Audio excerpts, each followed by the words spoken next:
जय हिंद दोस्तों। ताहिर एजुकेशन अड्डा में आपका मोस्ट वेलकम है। आज फिर से हम लोग दरोगा का सेट प्रैक्टिस देखेंगे। ये सेट प्रैक्टिस नंबर 9 होगा। 1 से लेकर 8 तक अपलोड कर दिया जा चुका है। अगर नहीं देखें तो प्लीज़ जाकर देखिए। जितने भी क्वेश्चंस होते हैं एग्जाम पैटर्न पर ही आधारित होते हैं, प्लस उसके बाद आपको एक्स्ट्रा फैक्ट भी मिलता है। प्लीज़ अगर नए हैं तो चैनल को सब्सक्राइब कीजिए। चलिए स्टार्ट करते हैं हम लोग। पहला प्रश्न है, प्रतिलोम विवाह किसे कहा जाता है, यानी प्रतिलोम विवाह कब मानेंगे। ऑप्शन आपके सामने है, 2 या 3 सेकंड का टाइम लेना है।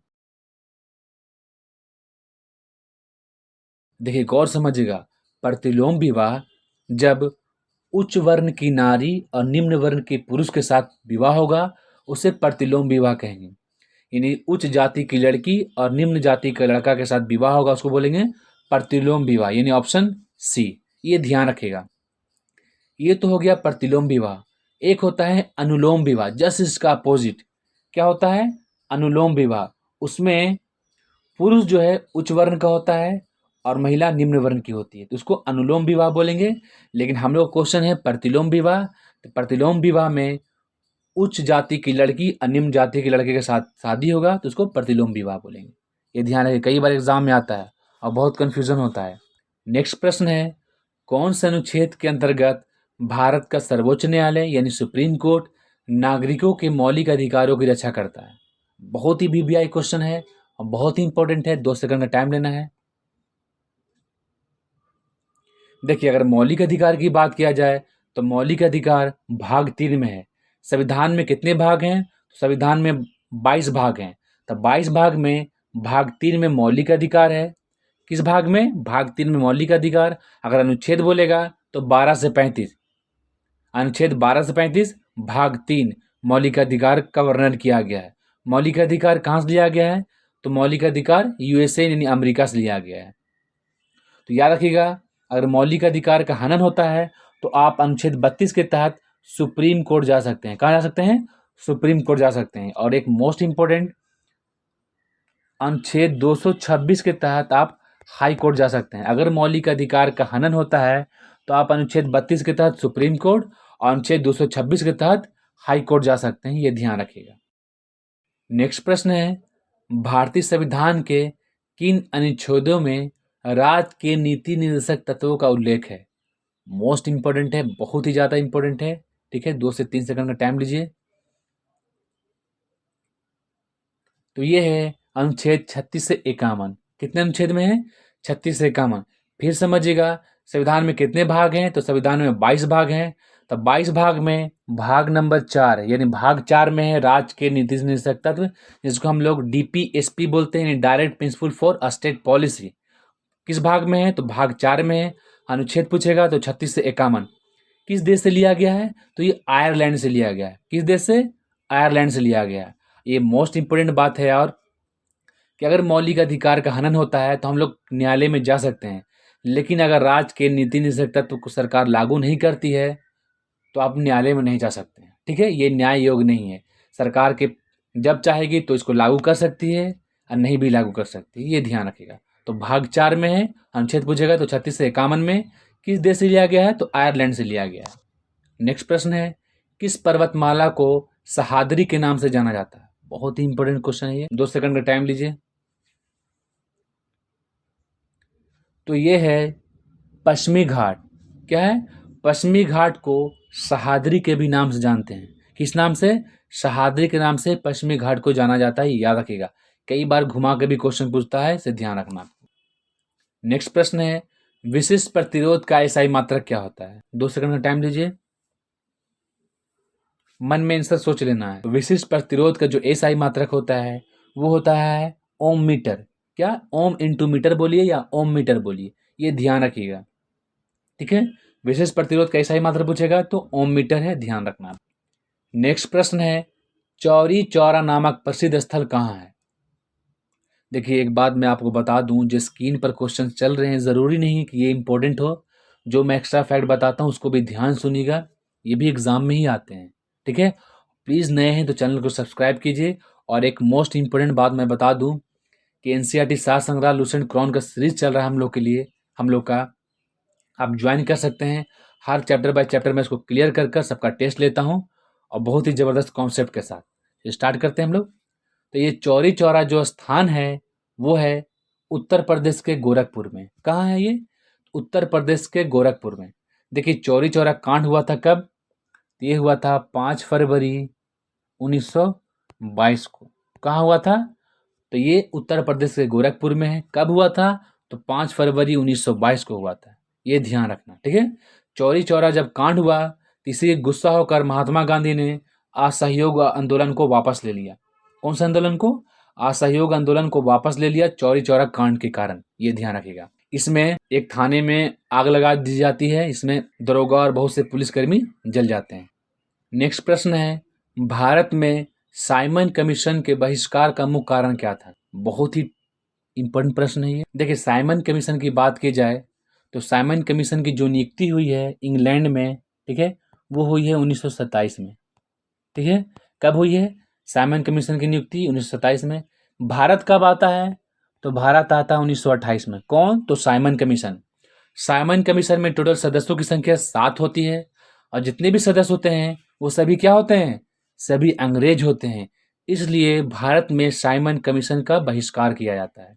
ठीक है, टोटल सदस्य अंग्रेज होते हैं। हमारे देश का अगर संविधान बनाने आएगा और हमारे देश के सदस्य नहीं होंगे तो हमारे देश का कानून कैसे बना सकता है? तो इसी का विरोध हुआ था क्योंकि जितने भी सदस्य थे सब अंग्रेज थे। इसलिए साइमन कमीशन को व्हाइट मैन कमीशन के नाम से जाना जाता है। नियुक्ति पूछेगा तो इंग्लैंड में हुई थी इसकी नियुक्ति 1927 में। भारत कब आया? तो 1928 में आया। एक मोस्ट इंपोर्टेंट है, साइमन कमीशन का विरोध करते हुए लाहौर में लाठीचार्ज होता है। इसी में लाला लाजपत राय के सिर पर चोट लग जाती है, उनकी डेथ हो जाती है। ये ध्यान रखिएगा। नेक्स्ट प्रश्न है, नामांकन के समय राष्ट्रपति पद की उम्मीदवारी को जमानत के तौर पर कितना रुपए जमा करना पड़ता है? बहुत ही अच्छा क्वेश्चन है। ये जमा करना पड़ता है कितना? 15,000 जमानत राशि के रूप में। कितना? तो 15,000 रुपये जमा करना पड़ता है। और ये जमा कहाँ होता है? तो आरबीआई में जमा होता है। ये ध्यान रखिएगा। कहाँ जमा होता है? आरबीआई में जमा होता है। कुल वैध मतों का अगर 1/6 नहीं लाता है कोई भी इंसान तो ये जमानत राशि जब्त हो जाता है, यानी 15,000 रुपया नहीं लौटाया जाएगा। अगर 1/6 वैध मतों का अगर कोई भी कैंडिडेट लेते आता है तो ये आपको 15,000 रुपया वापस हो जाएगा। ठीक है, तो आप लोग सुने होंगे जमानत जब्त। जमानत जब्त का मतलब वैध मत का 1/6 वोट लाना है, अगर नहीं होगा तो जमानत जब्त यानी 15,000 रुपया लौटाया नहीं जाएगा। ये ध्यान रखिएगा। हाल ही में हैती देश के नए प्रधानमंत्री बने हैं। देखिए हैती अभी बहुत ही चर्चा में रहा है कि वहाँ हैती देश में वहाँ के पूर्व राष्ट्रपति को उनके घर में हेल कर हत्या कर दी गई थी। इसलिए हैती अभी पॉपुलर है, हैती अभी विवाद में भी है, हैती देश चर्चा में है, इसलिए ध्यान में रखना है। तो वहाँ हैती के नए प्रधानमंत्री कौन चुने गए हैं? ऑप्शन आपके सामने है। तो ये चुने गए हैं एरियल हेनरी। हैती देश के नए प्रधानमंत्री कौन है? एरियल हेनरी हैं। हैती की राजधानी कहाँ है? पोर्ट ओ प्रिंस। ये ध्यान रखिएगा। हैती देश की राजधानी है पोर्ट ओ प्रिंस।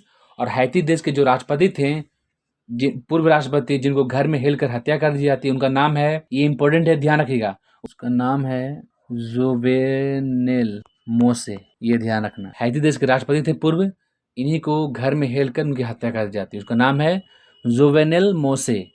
ध्यान रखना है। नेक्स्ट प्रश्न है, किस पूर्व गोलकीपर को मरणोपरांत मोहन बगान रत्न सम्मान दिया गया है? तो ये हैं शिवांजी बनर्जी। शिवांजी बनर्जी हैं, इन्हीं को मरणोपरांत मोहन बगान रत्न दिया गया। ये गोलकीपर हैं, याद रखिएगा। नेक्स्ट प्रश्न है, भारत किस राष्ट्रपति ने सबसे ज्यादा प्रधानमंत्रियों को शपथ दिलाई है? बहुत ही इंपॉर्टेंट प्रश्न है, याद रखिएगा इसको। ऑप्शन आपके सामने, 2 सेकंड का टाइम लेना है। तो ये थे श्री आर वेंकट रमन। कौन थे? श्री आर वेंकट रमन जो थे भारत के राष्ट्रपति, ये 8वें नंबर के राष्ट्रपति हैं भारत के।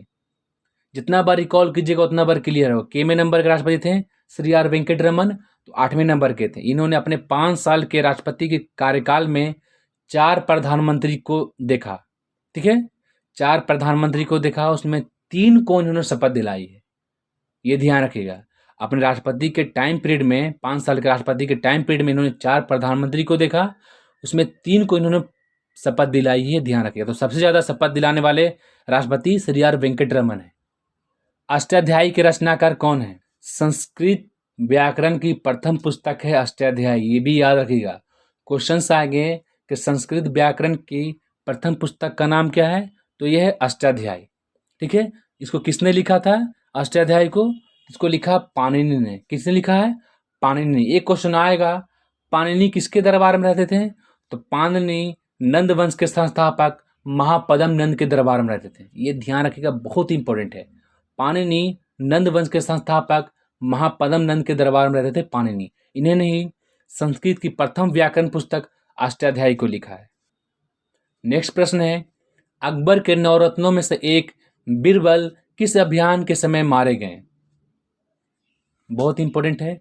अकबर के नवरत्न थे, अकबर जब पढ़ाऊंगा मैं डिटेल से बताऊंगा। तो अकबर के दरबार में नवरत्न रहते थे, उसी नवरत्न में एक बीरबल भी थे। ठीक है, तो उनकी हत्या कब होती है? उनकी हत्या, बीरबल की हत्या 1586 में कब होती है? तो 1586 में यूसुफ जाई जाति के विद्रोह को दबाने के चलते, किसके? यूसुफ जाई जाति के विद्रोह को दबाने के चलते 1586 में बीरबल की हत्या हो जाती है। ये ध्यान रखिएगा। बीरबल के बचपन का नाम क्या था? तो बीरबल के बचपन का नाम महेश दास था। ठीक है, ये भी बहुत इंपॉर्टेंट है। नेक्स्ट है, कौन निम्न में से मूल अधिकारों के अंतर्गत नहीं आता? यानी कौन सा निम्न में से मौलिक अधिकार नहीं है? बहुत इंपॉर्टेंट प्रश्न है। स्वतंत्रता का अधिकार ये मौलिक अधिकार है, ये 19 से 22 अनुच्छेद के तहत है। समानता अधिकार ये 14 से 18 में है, ये भी मौलिक अधिकार है, ये भी मौलिक अधिकार है। शोषण के विरुद्ध अधिकार ये 23 से 24 कब है? किस अनुच्छेद में? 23 से 24 में। ये संपत्ति का अधिकार को मौलिक अधिकार से हटा दिया गया है। ये पहले मौलिक अधिकार में शामिल था, लेकिन 44वें संविधान संशोधन 1978 के तहत ये संपत्ति के अधिकार को मौलिक अधिकार से हटाकर कानूनी अधिकार बना दिया गया है। ये ध्यान रखिएगा।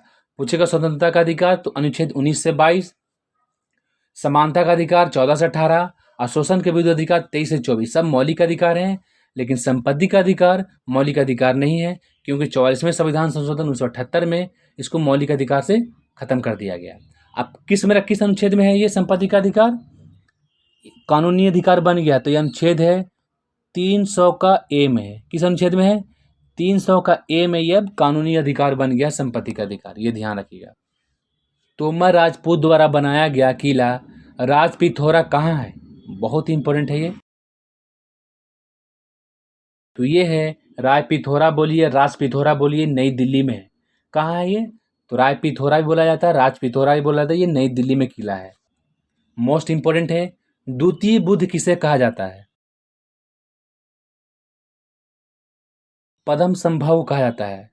द्वितीय बुद्ध पद्म संभव कहा जाता है। इन्होंने 8वीं शताब्दी में बौद्ध धर्म के प्रचार के लिए भूटान और तिब्बत बौद्ध धर्म को फैलाया, इसलिए इन्हें पद्म संभव को द्वितीय बुद्ध कहा जाता है। ठीक है, और एक मोस्ट इंपॉर्टेंट है कि भूटान और तिब्बत में पद्म संभव को गुरु रिनपोछे या गुरु लोपे रिनपोछे कहा जाता है। फिर समझिएगा, पद्म संभव को भूटान और तिब्बत में गुरु रिनपोछे या लोपे रिनपोछे के नाम से भी जाना जाता है। तो क्वेश्चन आएगा, द्वितीय बुद्ध किसे कहा जाता है? तो द्वितीय बुद्ध पद्म संभव कहा जाता है। नेक्स्ट प्रश्न है, दादा साहेब फाल्के पुरस्कार की शुरुआत कब हुई? तो दादा साहेब फाल्के पुरस्कार की शुरुआत जो हुई है, ऑप्शन आपके सामने है, 2 सेकंड का टाइम लेना है। तो ये हुई है दादा साहेब फाल्के पुरस्कार की शुरुआत 1969 में। किसमें? 1969 में। ये फिल्म जगत की सबसे बड़ा पुरस्कार है दादा साहेब फाल्के पुरस्कार।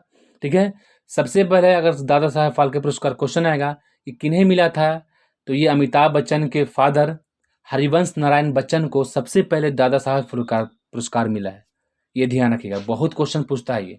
ठीक है, प्रथम दादा साहेब पुरस्कार तो हरिवंश राय बच्चन को मिला है। अगर प्रेजेंट बोला जाएगा कि 2021 का दादा साहेब फाल्के पुरस्कार किसे मिला, तो रजनीकांत को 2021 का दादा साहेब फाल्के पुरस्कार मिला। ठीक है, और एक बात गौर सुनिएगा, ये तो दादा साहेब फाल्के पुरस्कार 2021 का रजनीकांत को मिला है। एक क्वेश्चन घुमा कर पूछ देगा कि Dada Saheb Phalke international film fair पुरस्कार, ठीक है, Dada Saheb Phalke international film fair पुरस्कार 2021 किसको मिला? तो अक्षय कुमार को मिला। ये ध्यान रखना। नेक्स्ट प्रश्न है, किस गवर्नर जनरल को भारतीय प्रेस का मुक्तिदाता कहा जाता है? ऑप्शन आपके सामने है। तो भारतीय प्रेस का मुक्तिदाता चार्ल्स मेडकॉफ कहते हैं। किसको कहते हैं?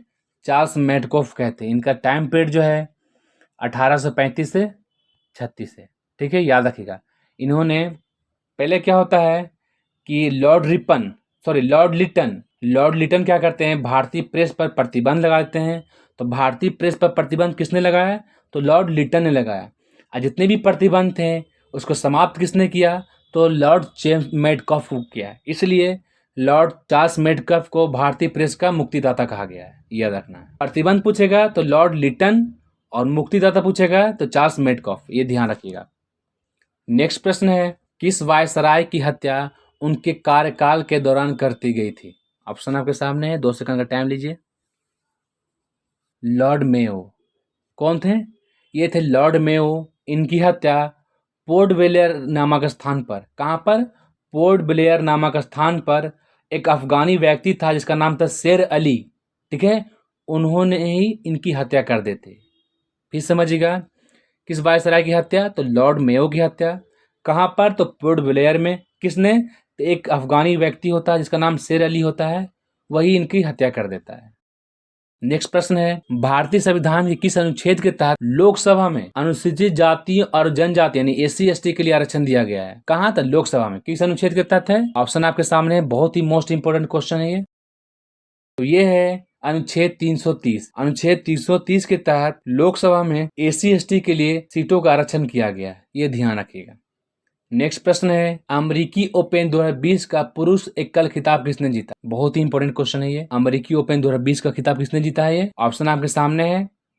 तो पुरुष एकल जीता है डोमिनिक थिएम। किसने?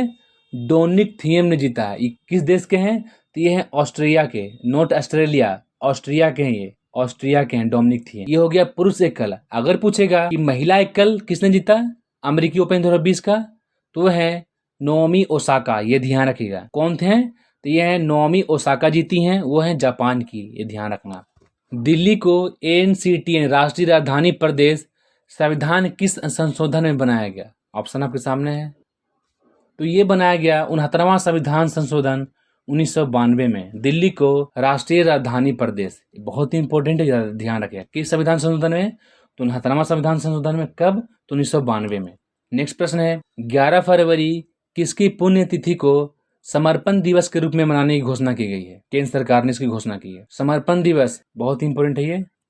तो ये हैं पंडित दीनदयाल उपाध्याय। पंडित दीनदयाल उपाध्याय 11 फरवरी को, ठीक है, इनकी पुण्यतिथि को केंद्र सरकार ने समर्पण दिवस मनाने की घोषणा की है।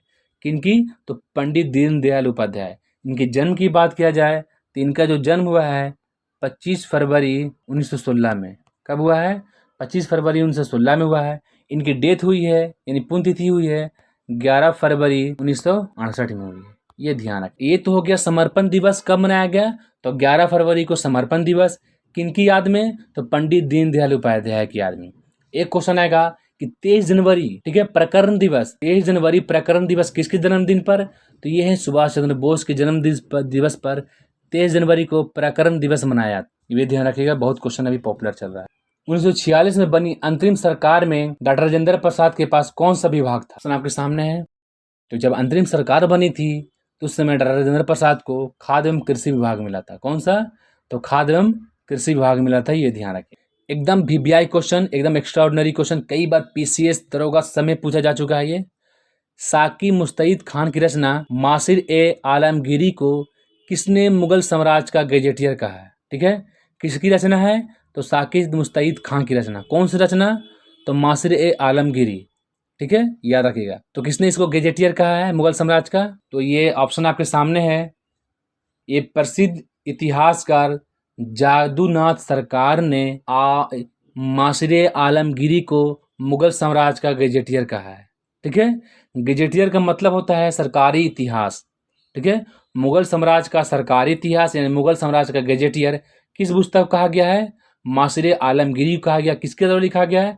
तो साकी मुस्तैद खान के द्वारा लिखा है। ये किसने कहा है कि मुगल साम्राज्य का गैजेटियर है? तो ये एक इतिहासकार हैं जादूनाथ सरकार। ठीक है, याद रखिएगा।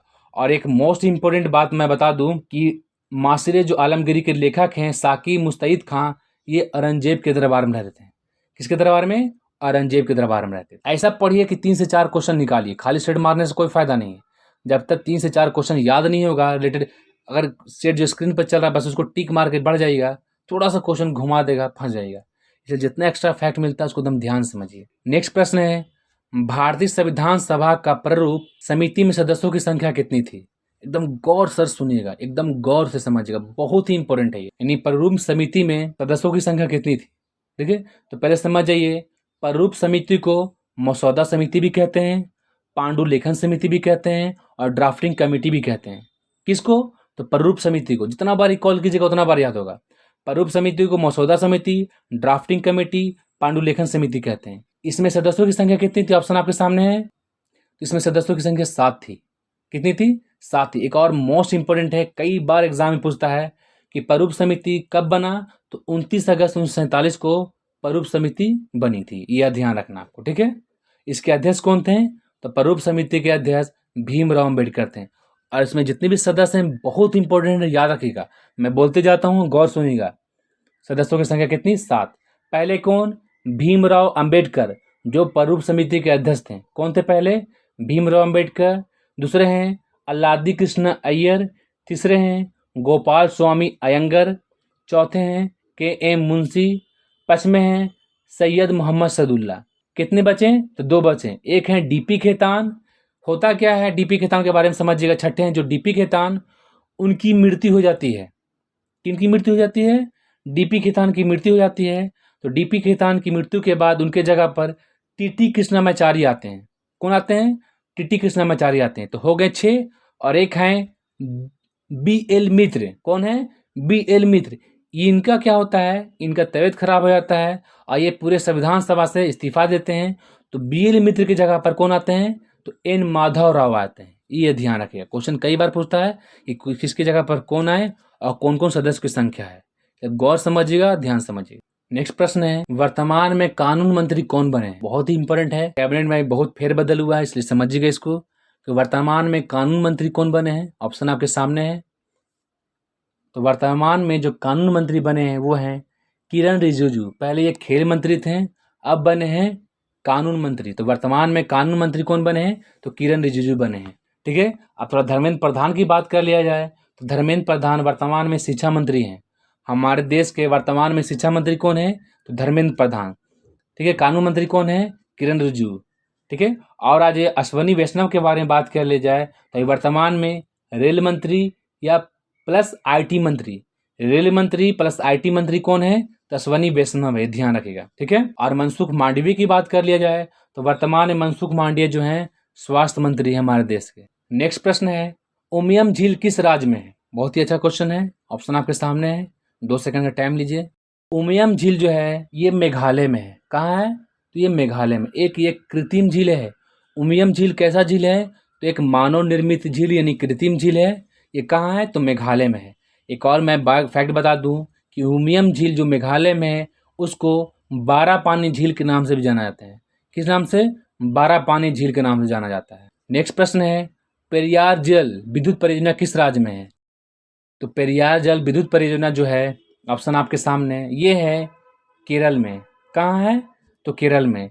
पेरियार जल विद्युत परियोजना केरल में है, पेरियार नदी पर। और एक और है इदुक्की परियोजना, केरल में है इदुक्की परियोजना जो पेरियार नदी पर है। ये ध्यान रखिएगा, 2 क्वेश्चन बनाया। नेक्स्ट प्रश्न है, सिंधु सभ्यता का पतन नगर यानी बंदरगाह कौन सा है निम्न में? ऑप्शन आपके सामने, 2 सेकंड टाइम लेना है। तो ये है लोथल। कौन सा है? लोथल। लोथल जो है बंदरगाह है सिंधु सभ्यता का, ये ध्यान रखिएगा। लोथल के बारे में जान लीजिए। ये लोथल जो है गुजरात के अहमदाबाद जिले में है, ठीक है। लोथल कहाँ है? तो गुजरात में है, अहमदाबाद जिले में। किस नदी किनारे है लोथल? तो लोथल भोगवा नदी किनारे है। लोथल को खोज करता कौन है? तो लोथल खोज करता है रंगनाथ राव, ये भी ध्यान रखना। नेक्स्ट प्रश्न है, कौन सा राज्य हाल ही में भारत का पहला रेबीज मुक्त राज्य बना है? रेबीज मुक्त राज्य कौन बना है? ऑप्शन आपके सामने है। तो ये है गोवा, ठीक है।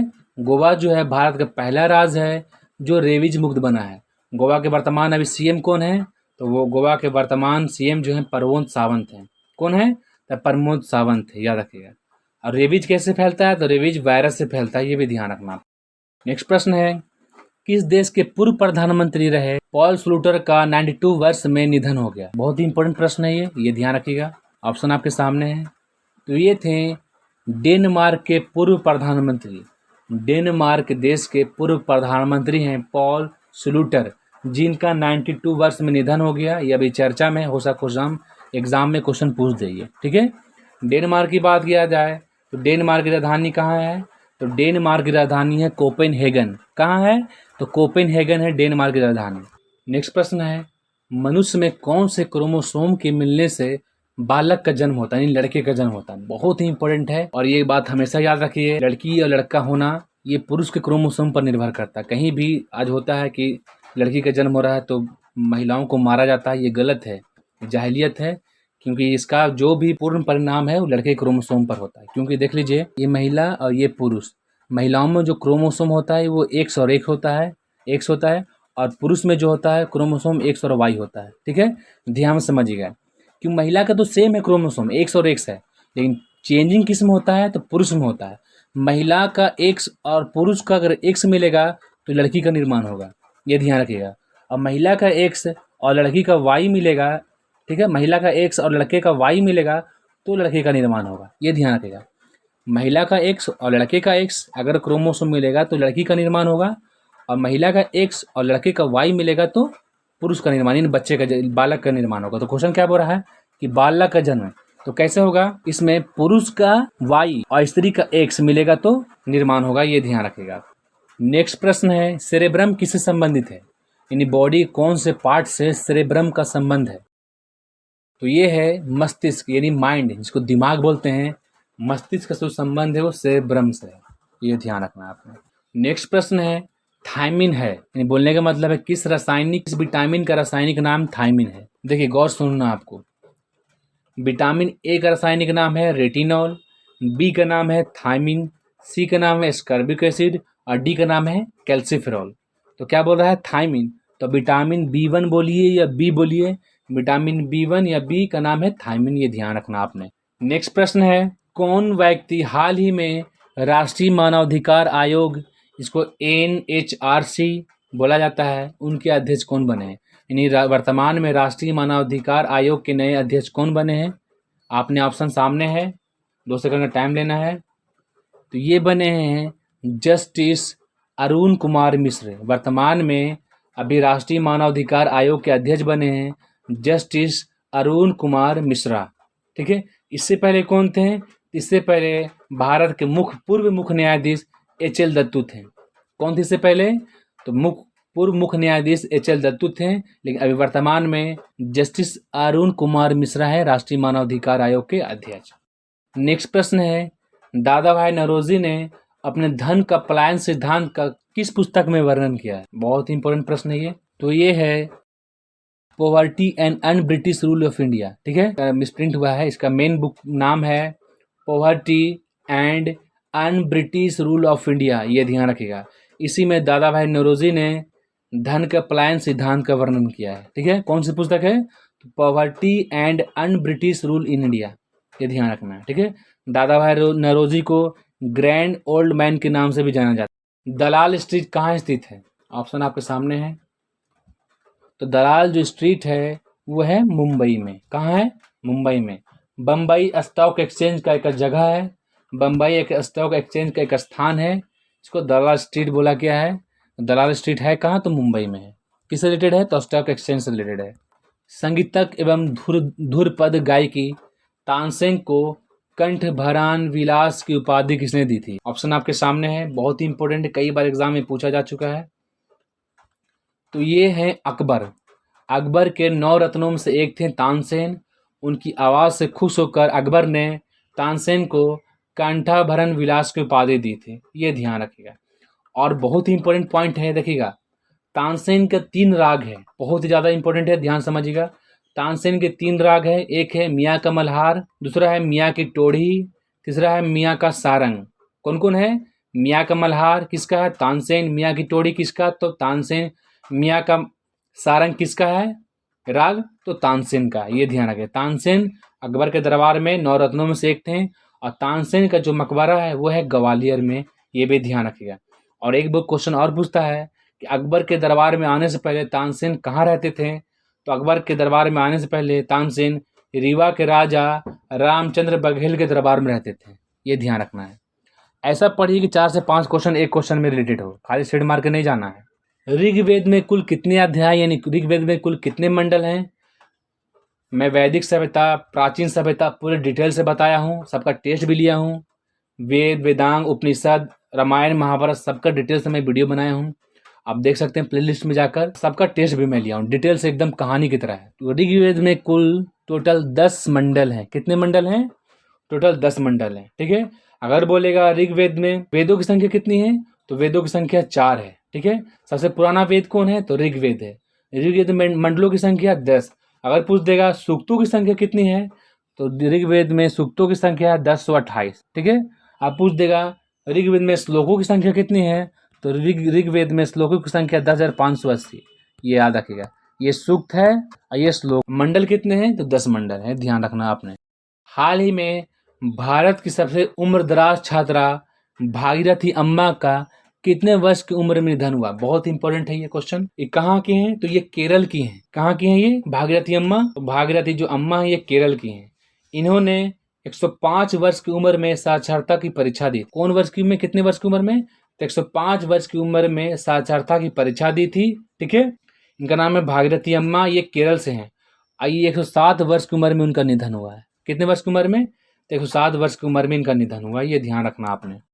विश्व ओजोन दिवस हर वर्ष मनाया जाता है, बहुत इंपॉर्टेंट है, कई बार एग्जाम में आता है ये। विश्व ओजोन दिवस 16 सितंबर को मनाया जाता है। कब मनाया जाता है? तो विश्व ओजोन दिवस 16 सितंबर को मनाया जाता है, याद रखना है। नेक्स्ट प्रश्न है, किनका जन्म दिवस डॉक्टर डे यानी डॉक्टर दिवस के रूप में मनाया जाता है? बहुत ही इंपॉर्टेंट है ये। ऑप्शन आपके सामने है, 2 सेकंड का टाइम लीजिए। तो डॉक्टर डे किनके जन्म दिन में मनाया जाता है? तो डॉक्टर विधान चंद्र राय यानी डॉक्टर वीसी राय के जन्म दिवस पर डॉक्टर दिवस मनाया जाता है, याद रखिए। डॉक्टर दिवस कब मनाया जाता है? तो 1 जुलाई को डॉक्टर डे मनाया जाता है, याद रखना। और ये विधान चंद्र राय जिसको बोलते हैं हम लोग, ये पश्चिम बंगाल के दूसरे मुख्यमंत्री भी रह चुके हैं और ये बहुत जाने माने चिकित्सक भी रह चुके हैं, याद। बीसी राय को यानी डॉक्टर विधान चंद्र राय को भारत रत्न कब मिला था? तो इनको 1961 में भारत रत्न मिला है, ये ध्यान रखेगा। और इन्हीं के जन्मदिन पर 1 जुलाई को डॉक्टर दिवस मनाया।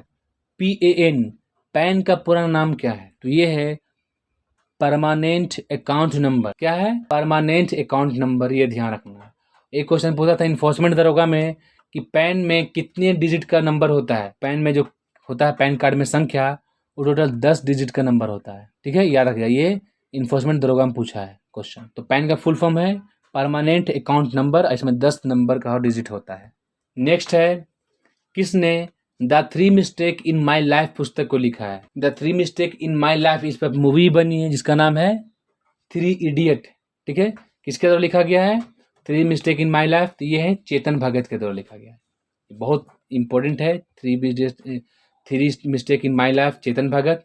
देखिए, हाफ गर्लफ्रेंड चेतन भगत, काय पोचे चेतन भगत, ये भी ध्यान रखिएगा। नेक्स्ट प्रश्न है, सरस्वती सम्मान के प्रथम प्राप्तकर्ता कौन है? सरस्वती सम्मान सबसे पहले किसको मिला है? देखिए, सरस्वती सम्मान की अगर बात किया जाए, सरस्वती सम्मान की शुरुआत जो हुई है 1991 में हुई है। कब हुई है? 1991 में हुई है।